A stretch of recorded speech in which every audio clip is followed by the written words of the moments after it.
Welcome back to Bat Fridays here on One Comic Book a Day, where I'm going to go see Jackass later. It seemed like the decision to make. Today we are finishing off Batman #1 with the final story and the second ever Joker story, Joker Returns. It's not exactly too different from the first Joker story, The Joker, which was the first story in this comic, but it still manages to be fairly interesting and clearly had its influence over The Dark Knight. So here the Joker escapes immediately. He apparently hid chemicals in his teeth, able to create a sort of an explosion and blows up the jail he's in, or prison. I'm not exactly sure where he was, but there is wreckage and a guard presumably dead. With being free, he goes back to what he was doing before. He's going on the radio, making threats about stealing or killing someone, sometimes both, and then when it comes time for that deadline to hit, the person will die laughing or some sort of gas or chemical hits and he manages to steal away with the jewel or whatever he's trying to get away with. Here, mostly jewels. Batman tries to confront him as he robs the museum, but Joker takes him in a straight up fight and would have probably killed him because Batman just passes out if the police hadn't arrived. When the police arrive, the Joker has already made his escape, and they try to unmask Batman, which wakes Batman right up and he starts just kicking the police officer's ass. Yeah, Batman doesn't really believe in that thin blue line. Pretty much everyone's his enemy. Takes on the cops, he will take on the criminals. The Joker in this rampage even kills the chief of police, which seems to be the inspiration of how Commissioner Loeb is killed in The Dark Knight. Finally, Bruce goes up to Commissioner Gordon, remember they're friends, and convinces Gordon that the Joker has mainly been going after jewels, so why don't we give him a jewel we know he would want to steal?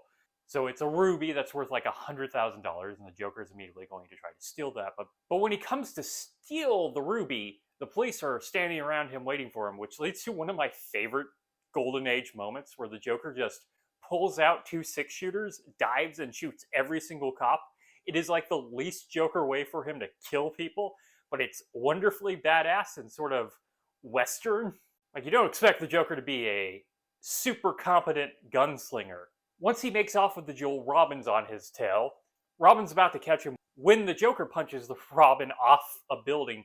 He luckily catches himself on a flagpole. Once the Joker has returned to the streets, Batman is waiting for him, and they start a struggle where maybe the Joker could win, but Robin lets go of the flagpole, and after bouncing off an awning, lands right on the Joker.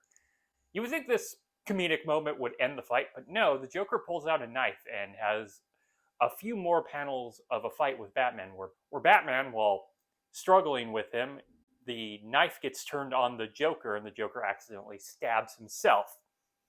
This was actually planned to be the end of the Joker, but the editor at the time, Major Ellsworth, who made several proclamations about these characters, like Batman couldn't use a gun after a certain point because he didn't think Batman would use a gun after his parents were gunned down, said that he really liked the Joker and he would like to see the Joker return, kind of like the title of this comic. So 2 panels were added to the end, where we see I always kind of assume it's the ambulance, but it could be pretty much anywhere, a doctor proclaimed that the Joker is still alive. And yes, we're going to see the Joker again, but he's not going to be this effective as a killer. He's going to very quickly turn into something that's closer to the Batman 66 Joker. He's essentially just a prankster who robs banks and isn't much of an actual threat until, like the 70s, and Denny O'Neil brings him back to that original form of deadliness. But overall, still very enjoyable comic. He is a legitimate threat to Batman. He can outsmart him and apparently take him in a fight most of the time. Batman has needed Robin to essentially defeat him both times. Okay, and that's it for Batman #1, all of Batman #1, but specifically Joker Returns. If you enjoyed this video, please like and subscribe. Hit the bell icon to get notifications when a new video goes up. I do this Monday through Friday. But Mondays and Thursdays, I cover either the Superman story in an Action Comics or one Superman story in the main Superman comic. And make sure to watch next week. Same Bat Day, same comic book channel. Have a great day.